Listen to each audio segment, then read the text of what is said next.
Can you truly excel at work without sacrificing your well-being? How do you manage your individual performance? Do you feel like your organization prioritizes results no matter the cost?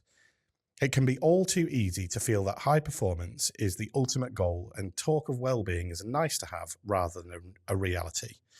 In this episode, we'll look to understand what drives performance, the areas that we as individuals can manage ourselves, and how organizations and leaders can create environments that are supportive and empower us to achieve excellence. Today, I'm joined by Roy White, who has over 30 years' experience in the HR and L&D world and a master's in sports psychology. So who better to start this conversation with? Roy, welcome to In Good Company. How are you? I'm good, thank you, Dan. I can think of lots of people who are better than me, Dan, and I might quote some of them as we go through, but thank you. Nice introduction. Well, we're delighted to have you here, and I'm sure you're more than qualified to help us answer some of the questions Yeah. that we mentioned in that introduction there. So, but before we do that, let's find out a bit more about you. So we always ask the same question at the beginning of our episodes, which is to tell us about yourself in 60 seconds. Okay, well, I'm married. I have three adult daughters. Hmm. I have one now. I have to remember this. I have a granddaughter just recently. I was born Congratulations. in London. Thank you. I was born in London, Wembley, which very close to the stadium. From my grand's house, you could see the stadium and where we used to play on a park. The stadium was there, which I don't know whether that shaped the fact that I sort of grew up loving sport and things like that, but it certainly had an impact.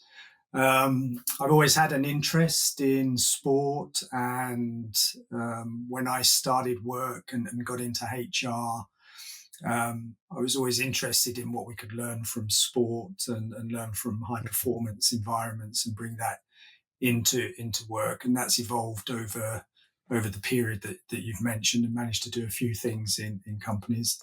I mainly worked for Sony. I worked for Sony for 26 years, different roles, different parts of the world, and had a chance to implement some of the thoughts that I had about introducing some of the concepts from sport and from performance arenas into the working arena. And I guess that's the area that would be useful for us to chat about today. Absolutely. Well, yeah, we invited you on this because we knew that we could tap into your experience from your career. So let's do just that. So we mentioned in the intro well-being and performance. So let's focus in on performance first, I guess.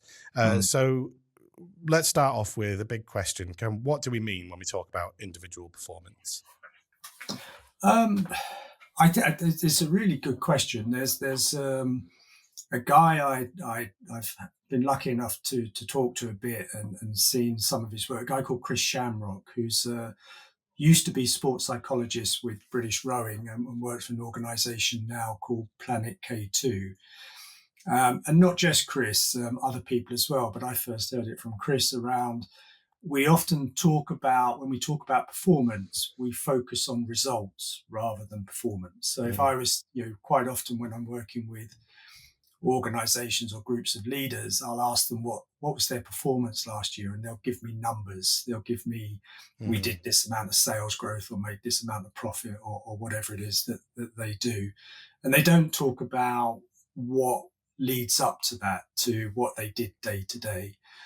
So performance for me is really around what you're doing day to day. It's around your activity and what that leads to in terms of output, and how you can influence that. So it's really what's the average of your consistent output or performance on an average day leading to an average year. So that's how I talk about it, more than the results or it means I do this or I do that. And I suppose that's an interesting thing that you've brought up there, because those how would you measure the things that you've listed versus, like you say, the numbers that usually come from results? Well, I mean, measuring is important. I think sometimes we over focus on measuring stuff, but and that's why people like the numbers and the profit and the sales and things like that. But you can measure You can measure sort of how well you sleep. You can measure how much exercise you do. You can measure it's maybe tougher to measure some of the mental aspects of it. You know, how often do you challenge yourself, or how often are you questioning yourself? Um, and so I think it is harder to measure some of the elements, but I don't think that's a reason we shouldn't do it. I think, Mm, in the day to day areas, we know, I think, what we're doing. We can use some subjective measures in terms of how are we feeling. How am I? Can I yeah. rate Yeah. myself out of 10? Can I, give myself a sense of? I think we know. I think we know where I'm at and whether I'm really in the position today to do what I need to do. Mm, Um, and so I think, yeah, you might not have easy metrics, but that doesn't mean that easy metrics are the right metrics for us to, mm. to look at. It's true. And so you kind of listed a couple there, but what would you say are some of the kind of key factors that influence individual performance in the workplace, and maybe how do personal habits and routines impact on that work performance? There's with some work that we did with when I worked for Impact, as you know, for a while, and when I was with Impact, we developed uh, an approach to this, and we used a model that came from a guy called Tim Galway, who wrote a book called The Inner Game. And his sort of formula, which I really like. There are lots of formulas, but I really like this. So this is for personal performance. Is that Mm, performance is your potential. So if you think of you when you're at work, and what a great day is for you when you feel you're really on your game, it doesn't matter what comes your way, you can deal with it. That's mm, your potential. And what gets in the way of you achieving that every day is what he calls interference. And from a personal level, he puts interference into three categories: physical interference, so pretty how well you eat, you sleep, and you move. hmm And then mental interference, which would be the sort of the self doubt, the questioning, how you react to certain situations. And then he calls it spiritual interference, which sometimes people get a bit hung up about just the word spiritual, but he really means, how much are you aligned to the work that you're doing? How much does what you're doing really matter to you?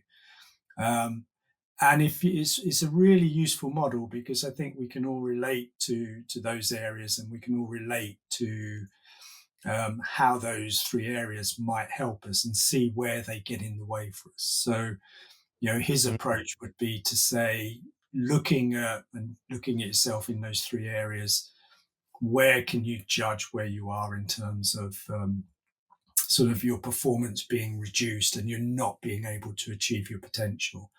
So your aim is to mm. achieve your potential by focusing on those three areas. And I suppose that by focusing on those three areas, I guess you would see in theory, you would see improvements not only at work but in your personal life as well. Would that be right? Yeah, well, I think it's this is a really it's a good question. About I was listening to someone earlier was talking about work-life balance, Mm, and I think it's the whole definition area is really complex. Once you start to define things, you often get caught up in arguing about the definitions rather than arguing about the substance of what you're talking about. And I think, work life balance, you are who you are at any given time, and particularly now compared to when I first started working, in the early mid 80s. Um, work and life, I don't think you can separate them in the same way.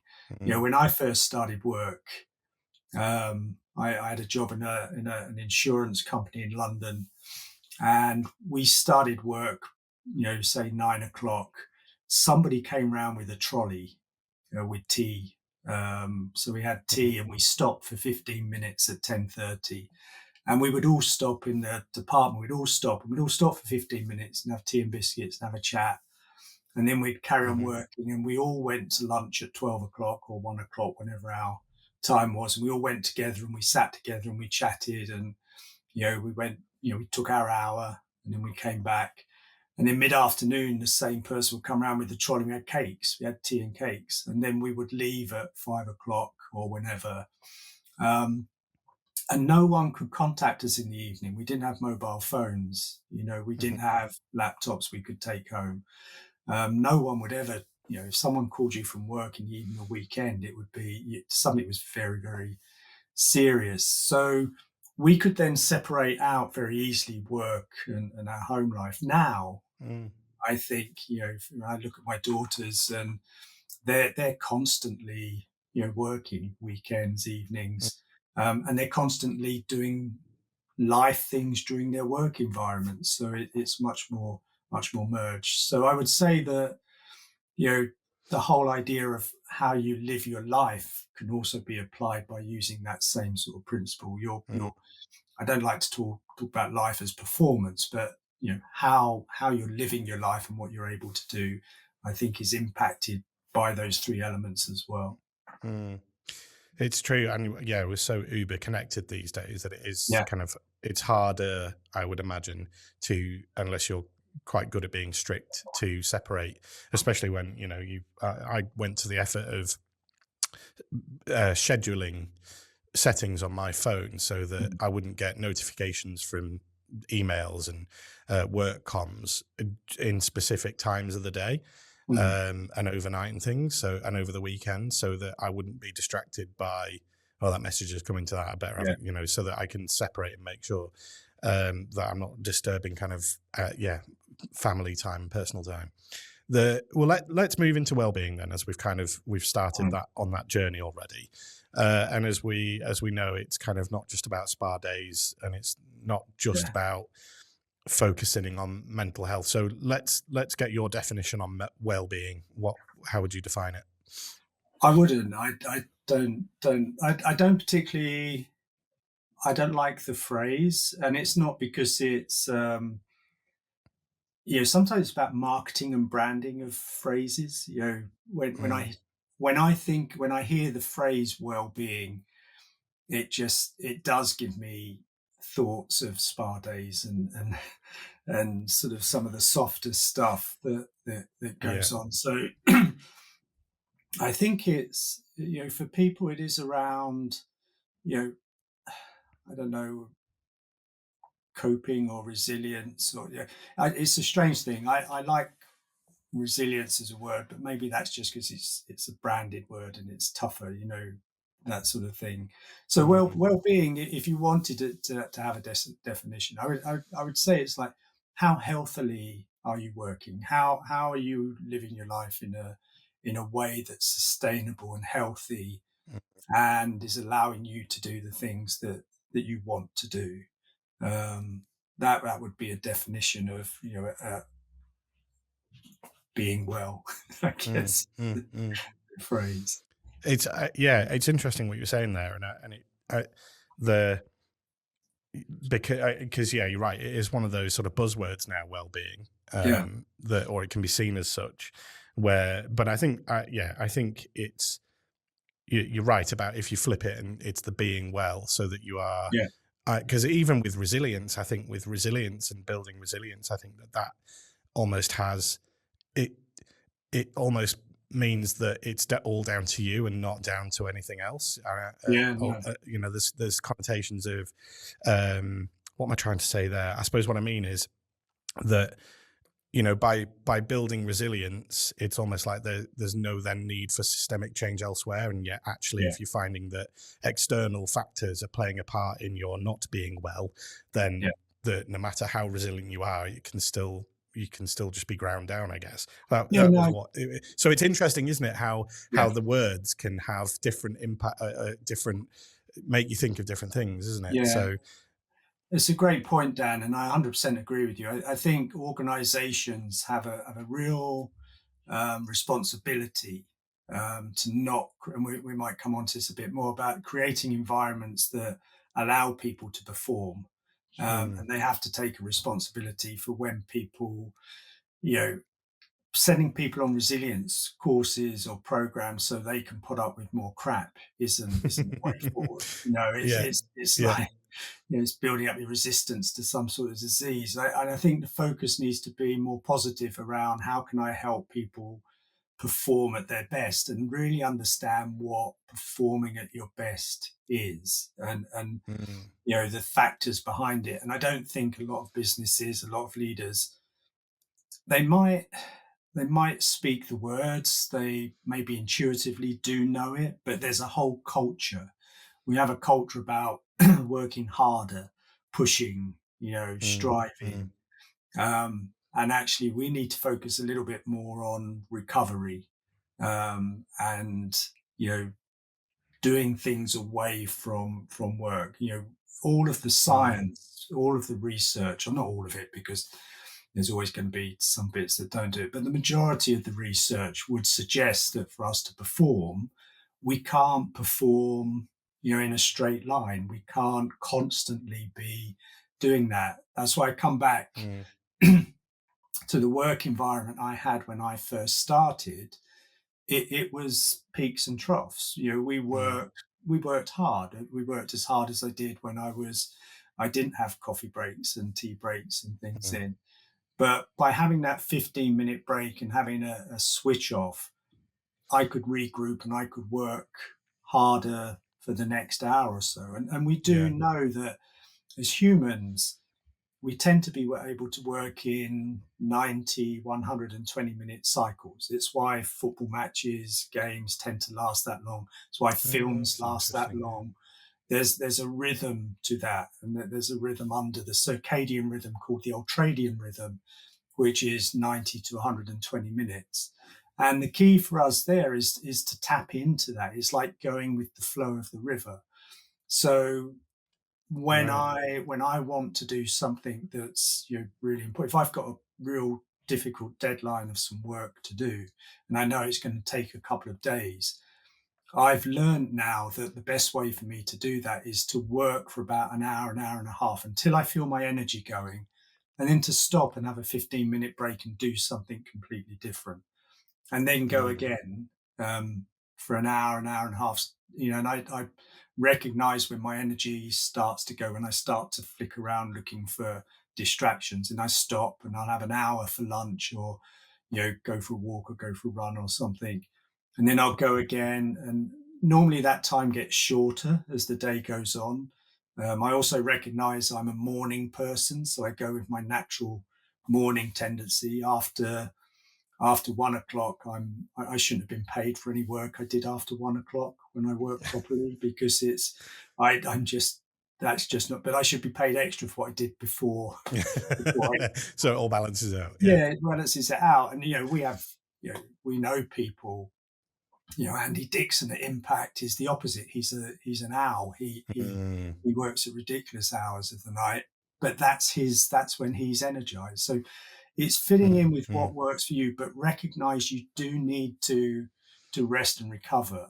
Um, there's just a quick story. When I was at Sony, I had a really, I won't mention his name because it doesn't reflect well on him necessarily, the story, but we had a really senior guy, really talented guy, really good, at his job.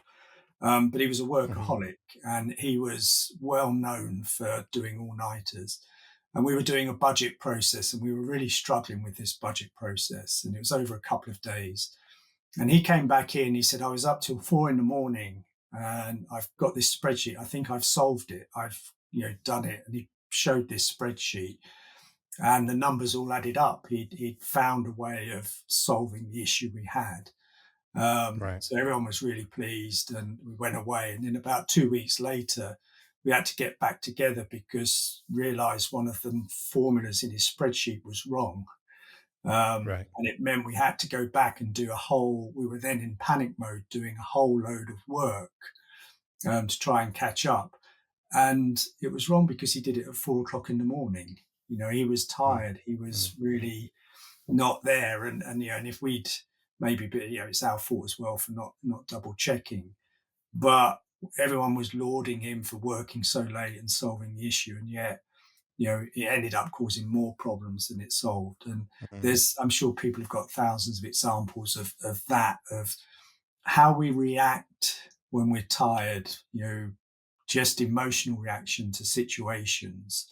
mm, Um, I think a lot of issues, as you mentioned, I was in HR for a long time, and the number of issues that got brought to us in HR, and we get the email flow from people, and these email flows often started off with "Hello, how are you?" and ended up with "I hate you, and I'm going to, I could never work with you again." And you look at it and you realize people are just responding really quickly. They're doing it late at night. They're doing it when they're tired. mm, They're emotional. Um, they're what we would say they're reacting rather than responding. So we used to mm, do a lot of work trying to help people stop, calm down, maybe write the mail that you want to write, but then delete it and come back next morning and write the mail you yeah, should write. yeah, yeah, Um, yeah. That's a great tip.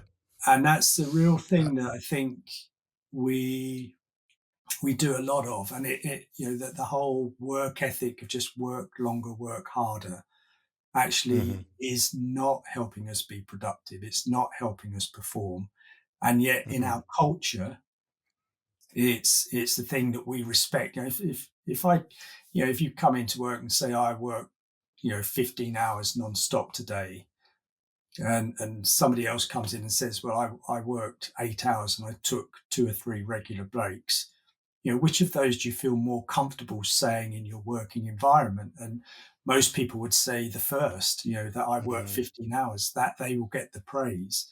mm, But I would probably suggest they weren't performing as well, and certainly couldn't perform as well over a long period as the mm. person who takes breaks and has balance and does those other things. Yeah. I mean, you've kind of neatly brought us on to another buzzword that does get heard a lot, and possibly more now than we've heard it in recent years. But Mm, burnout, yeah. we hear burnout as a phrase lots and lots these days. Um, in fact, we found a stat while preparing for today, which was almost 60% of US workers have experienced some form of burnout. Mm. So, do you first of all, do you think burnout has always been around? I mean, we've kind of alluded to some of your working history, that there's certainly been evidence of it. But do you? Yeah. And I suppose the follow up question to that is, what strategies can leaders and organisations implement to manage and prevent burnout in both themselves and their teams? Yeah, I think it has always been around. I think it's probably more prevalent. When I grew up, the stereotype of burnout was the sort of middle manager, male middle manager. I'm sure they used to say 40s, which seems so young to me now, but 40s and 50s, having heart attacks, high blood Right. pressure and having heart attacks, and from working from stress at the office. I think I whether it's burnout, because burnout has a particular sort of clinical definition, but I would say certainly people feeling stressed and overworked. I think there is more of that, and I think a lot of the stuff that we can maybe talk about how you aid performance and you support performance will come from the environment within which you work. And how do you create an environment that supports performance at work? And so many Mm, environments that people work in now. I mean, we had a storm. I live in the Lake District, similar to yourself, and we there was a big storm on Friday, and the wind was there were gusts of up to 70, 80 mile an hour, and we had a knock mm, on the door, and we live in the middle of nowhere. There's a knock on the door, and somebody was delivering a parcel, and mm, it's somebody who's probably on some sort of contract that requires them to deliver so many parcels every day. yeah. And they were out in that storm, and up our road there was a tree down and all sorts of stuff going on. Mm, One of my brothers works in a warehouse, and for a pretty good company, a German company, and they're actually they I would call them a good employer. However, my brother has a handheld thing that tracks him, and and Hmm. he was telling me he was under disciplinary. He should be under disciplinary for lots of things, but maybe not hard work is one of them. But he was under Yeah. disciplinary because he'd left his tracker somewhere when he Right. went to the toilet. And so I think there are people now under more pressure at work. Work is Yeah. less secure. Um, so I think there is whether you call it burnout, but I certainly think there's people suffering from stress that's caused by their working Yeah. environment. Um, that I Yeah. think Yeah. it's more widespread. So yes, I would agree that there is probably more of whether you call it burnout or whatever, but there's definitely more stress caused by work. Yeah, it's fascinating, and of course you bring up a really good point about the yeah, again, and it all sort of stems back to technology in some way, shape, or form. You know that that we are find ourselves constantly connected to work, whether it's and that the fact that you sort of spoke about your brother there being under disciplinary for leaving his tracker while he went to the toilet. Yeah, I mean, it almost is for in some ways it's like against human rights to be able yeah, to be in that situation. It's just bizarre to think that that can happen in the modern world. yeah, um and yet, yeah, it's and here we are sort of talking about how organizations can create environments to think about people and their well-being, and yet that seems perfectly normal to a lot of organizations to be able to track whether people go to the toilet or not. yeah. And Um, I think it comes, and I guess we may come on to this about people not having an understanding of can you perform when you're under that sort of pressure. Can you mm, really do a good job when you're, because it comes back to, I'm going to open a can of worms now, but the whole argument now about home working, and now we're through COVID and some companies demanding that people come back to the office. There's some organizations, Amazon, I think Morgan mm, Stanley, had mm, said that people need to come in 5 days, and because they're not productive. And you get, certain loud voices saying that people aren't productive. you know, for me, that's not about productivity. That's about trust. That's about whether you trust yeah. people, and whether I think there are people, how you're productive is not how many hours you're at your desk. It's not Mm, how many hours it's what you do while you're there. Um, and even in my time in HR, we used to talk a lot about the issue not being about absenteeism, it's about presenteeism. It was about people coming to work who weren't engaged in the work that they were doing. We hadn't created, given them jobs that challenged them, where they saw the link between what they were doing and the output of the organization. And we needed to work much harder at doing that. That was our job, was to make, people will work really hard at stuff that they think's meaningful. They go mm, far beyond. And my experience of working with most people is most people care a lot about the work they do. They care a lot about the effort that they put in. And sometimes the thing that stops them from caring is when they feel that they're not trusted, that they're not, mm. you supported maybe in doing that. And that's what alienates them a little bit from work. So I think again, we've got a stereotype vision of work and what work is that doesn't help us to Mm. perform to our best. So let's get some advice then, based on we talked about because I'm circling back to a question that I kind of asked just a little bit Yeah, before, and just to close that loop really, which is addressing some of the things that we've just been talking about. What would you say would be maybe a starting point for, let's say, a leader of a team that say they've started to notice signs of burnout within their team? What would you say to that leader as sort of a starting point to help address and prevent and manage some of those symptoms of burnout to try and avoid it? Well, I just want to caveat it by saying most of what, pretty much everything I say is secondhand from other people. So there's lots Sure. of, I'll give you a list of resources from stuff. But at the moment, I recently read something from a guy called Brad Stuhlberg, who together with another guy called Steve Magnus, wrote a book called Peak Performance, and Mm, they've written a lot of books since. And they're very good. They both come from sports backgrounds, but they're also pretty good at applying it to business. So, and there's an article which I'll send you the link to that you can put on the notes of 10 strategies for maintaining high performance. So what I'm about to say isn't my ideas, but I fully agree. From my experience of working in a business environment, I think these things are really important. And I mm, won't go through all of them, but just for if I was advising a leader, I would certainly, the first thing I would do is want to talk to the team. I'd want to understand from the team what's getting in the way, because I come back from that guiding principle of most people who turn up to work want to do a good job.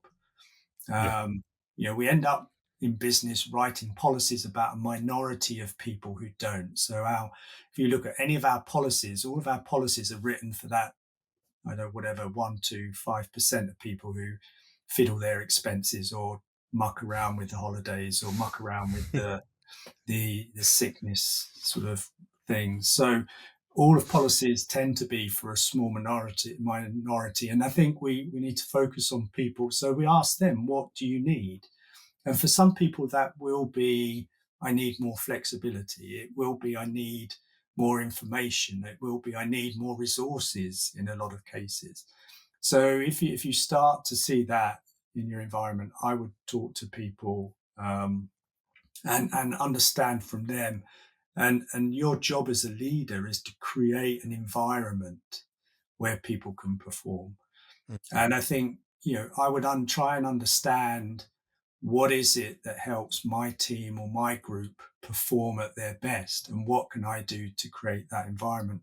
Sometimes that might be being quite tough. So I don't want to come across that, all employees are, looking at. Sometimes you might need to, if you want to have a high performance environment, then sometimes you can't compromise mm, things. There's certain things, standards that you have to adhere to, um, certain things that have to be in place, and you have to have an environment where you can talk about that, where you can share mm, that with each other, and call out stuff or behaviors that aren't doing that. So I would certainly want to have a discussion in the group and try and look at my team, and think about, is this team able to talk to each other about what's going wrong? Can we give each other feedback that's not necessarily nice feedback, but can we mm, do it in a constructive way?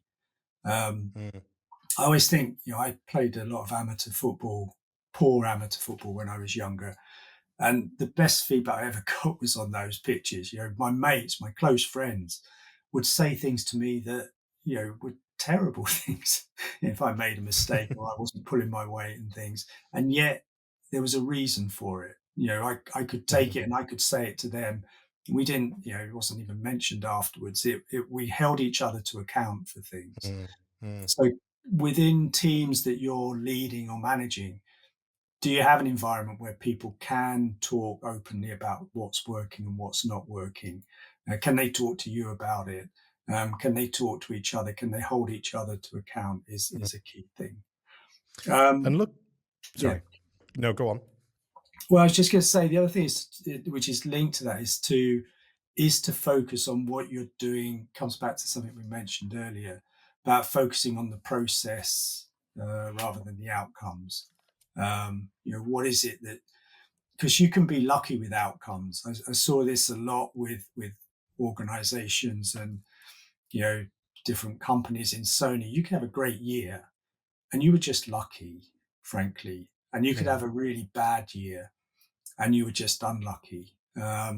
2011, Sony financially had an awful year, and three things happened. There There was the earthquake, the massive earthquake in Japan, which had a big impact on lots of factories in the affected region. There was a load of bad flooding in Thailand, which again impacted on factories and supply. And there was a data um, leakage from one of the sort of software from the studio for business, from the film business. And so when you came to the end of that financial year, you look at Sony's results that, the analysts were saying, oh, it's been a really bad year. That was the best year the company, in my view, performed while I was there, because everybody came together. Mm, Everybody realized that, we were in deep crisis through stuff completely outside of our control. So we had that sense of purpose, that sense of what could we mm, do. mm, And particularly when there was, so many, things that had happened to individual people during those things, particularly the Thailand and the Japan thing, that you mm, realized actually some of this wasn't as important as we thought it was. What was mm, important was around the people. And there's nothing more that, and that year, I would say was a brilliant performance and really poor results. And but generally, if you can focus on your processes and you focus on your performance, over time the results will come more consistently, mm, rather than if you go for it in one year and just focus on results. You might get it one year, but you then end up with a lot of these issues that come out that you've mentioned, like burnout and things like mm. that. So to elaborate on that a little bit, the subsequent year, the following year, having recognised that you mentioned that in terms of performance, it was one of Sony's best years in your view. Um, did you see a bounce back as a result of kind of you maybe being a bit more empathetic towards the people and their situations, and then therefore having a focus on that? And did you see that in the results the following year? The nice answer would be yes, isn't it? But I'm not sure we did. Yeah, I think it's but Sony's still around, right? I mean, it's not like Sony's actually. I left Sony in 2015, and It really upsets me because the share price has gone like that since since I left. Really, don't take it personally. they're they're, they're doing really well, and Yeah. people wouldn't recognise that because they're used to thinking about the consumer goods market, but they're doing very Mm, well. PlayStation is doing very well, and mm, they're doing very well in a number of other areas, peripheral. Or they sell in a lot of things to other companies now. Um, but no, I think a little bit. I think it built relationships. It built a sense of togetherness, and I think that obviously dissipates over time, and it's very difficult to get out of that.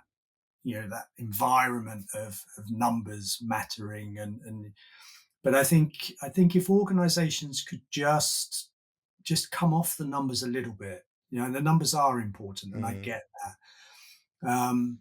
But and we, I think you see, I don't know the exact numbers, but if you looked at the FTSE 100, the average length of tenure for a CEO is definitely reducing. I don't know the exact number off the top of my head, so it becomes a bit short term. So trying to do some of the long term stuff becomes harder. It becomes mm, easier to focus on short term things like cut costs, and then you get more profit. But then 2 years later, you don't have the infrastructure to deal with mm, things. But I do think, it definitely helped for a couple of years. But then I think that we went back to business as normal, and it gets like. Do you remember COVID now? Do you remember all that? We're yeah. back. That seems 100 years ago now, doesn't it? Doesn't So. it? Yeah, doesn't just.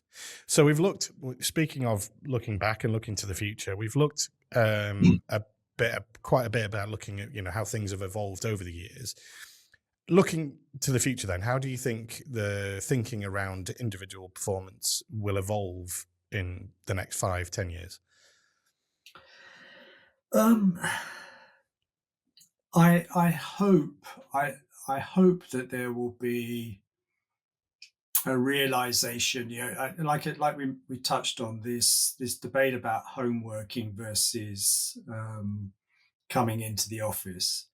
I think will be a good example of where we are and where we're going. And I hope the resolution to that will be, let's talk to individuals and have something that's a hybrid that suits individuals. I think good organizations will do that.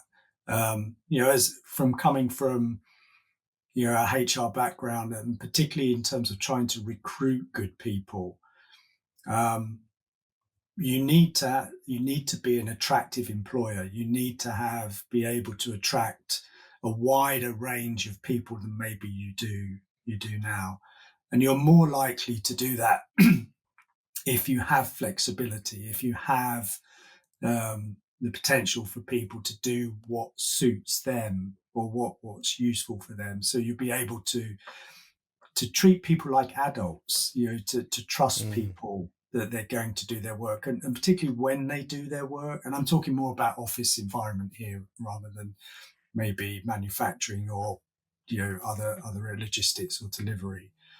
But trusting people to do the work and trusting that they'll do the job, and putting that in place, I think that would be useful. I worry because we will be able to monitor a lot more. We will be able to mm, see what's going on, and it might not just be the delivery driver who's being tracked. I think already, people working in offices are being tracked, and mm, that whole environment, I think, is concerning, because I don't think you get the best out of people to perform. It's tough to perform if you think you're being watched all the time. yeah, for sure. Um, but I think we do need to support people. If you can help people be more flexible, give them the tools, give them space to recover, Mm, give them time to sit back and think and do the right things. Like I say, respond rather than react. mm, Um, and give people, one thing we haven't really touched upon, but to have really good performance environment at work, the whole system around you needs to be in place. So you need to mm, be working with an organization that understands how performance really does work and is putting in yeah. place things that support that. Um, and there's lots of things. I always give the example of when you're trying to eat healthily. A lot of people in January will be trying to sort of like eat better, and then the worst thing you can do is go on a business trip, because as soon as you go down the motorway, you walk into a service station.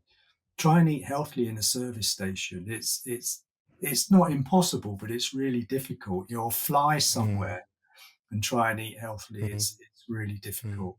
So the environment's not conducive to helping you do what you want to do. And I think businesses could have a look at how are they, what are the things that help people in their organization perform, what are the external systemic factors, mm, and how can they create an environment that makes it easier for people to perform. And I'm not sure monitoring people, making people, basically giving people, things to think about, that they're being watched, that they're being.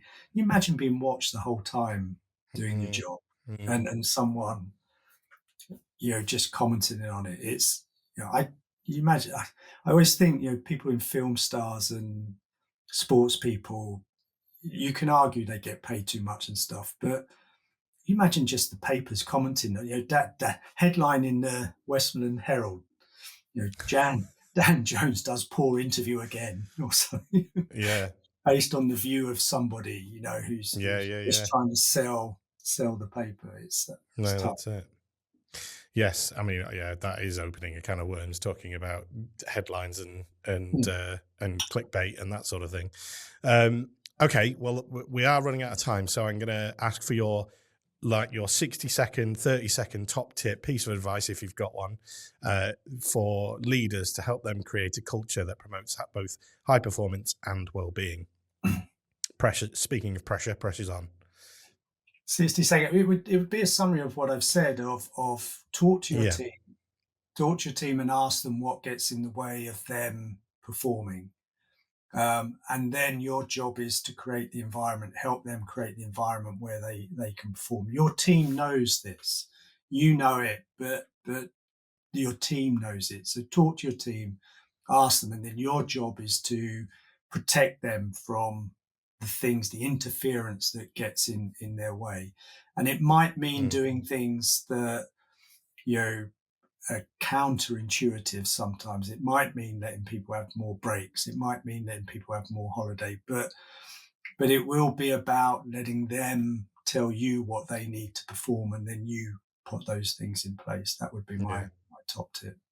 Yeah. And some soft skills there, I think, would be around communication, listening, and empathy for sure.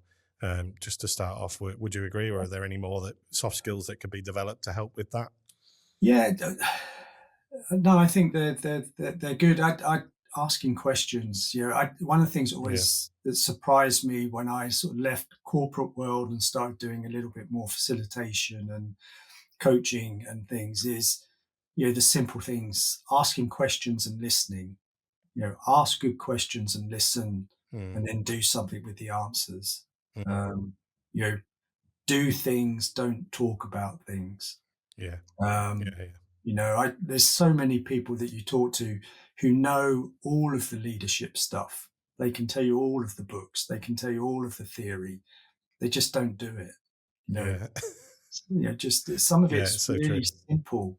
It's really simple. Talk to people, listen to people, and then help people do what they want.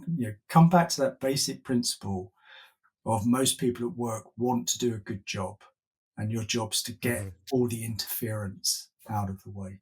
Yeah, I mean, what a way to finish! And I think sticking with the theme of advice, I'm going to ask you our final question, which we always ask on Mm. this podcast, which is a bit more of a personal one. So it's to get you to kind of think about yourself and reflect on your career.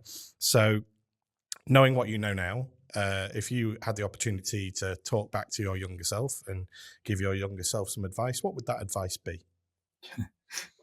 It would be around do a little bit more of the stuff that we've spoken about in terms of take care of myself a bit better physically, a bit better mentally, do work that I enjoy. Find a bit more of that. But just if there was one thing, it would be maybe to be a bit braver and go for Hmm. things a bit more. There are things that I've always believed in that I still believe in and I still think work. And I wasn't always um, as confident in terms of pushing that. And particularly, I regret a little bit when I had maybe a bit more influence, a bit more budget, that I could have done a little bit more and tried a few more things because was certainly in an environment where I could have done that. And the only thing getting in the way was maybe a bit of confidence. So I guess very generally would be just sort of like go for it a bit more. That Yeah. would be my And do you feel like you live that by that advice now? better. It's tough to Yeah. change your personality, but yeah, I'm a bit. One of the I guess the things about getting a bit older is that you do suffer fools less and or suffer. I'm more comfortable in my views, and I'm more Mm, comfortable in that if someone wants to disagree, that's fine. That's fine. You're in. I might not be right. That's the key thing. I might not be right, but they are my views, and you've got mm, just as much right to your views. And let's have a discussion. But yeah. I'm less concerned about what people think of me with regard to that sort of thing. Yeah, well, that certainly, I think that's probably a quite a healthy way to live, to be absolutely honest. So yeah, Yeah. kind of fits nicely and ties in nicely with our theme for today. But Roy, we have run out of time. But thank you ever so much for joining me No, thank today. you, Dan. That's Um, that's gone really quickly, and I it really hasn't it enjoyed it. just? Yeah, Yeah, great. I No, me wrote too. some notes and I've not used hardly any of them. So I That's think, probably I the will sign of a send good conversation. I'll send you some references because there's some people who articulate this a little bit better and have some really good thoughts. So I'll send you a couple of references, people who've sort of like influenced me, Mm, and there are people I think do have things to say that are really transferable to the business. So I'll send you those that absolutely. we can share. Yeah, thank you, Roy. That's been great. So, if you'd like to find out anything more about Impact, or if you'd like to connect with myself on LinkedIn, or you'll find all of the links that Roy's mentioned as well in the description of where you found today's episode. So, thank you once more to Roy for joining me today. Thank you, Roy. Welcome. Thank you, Dan. And until the next time, take care. Hey, you're on my mind, you know.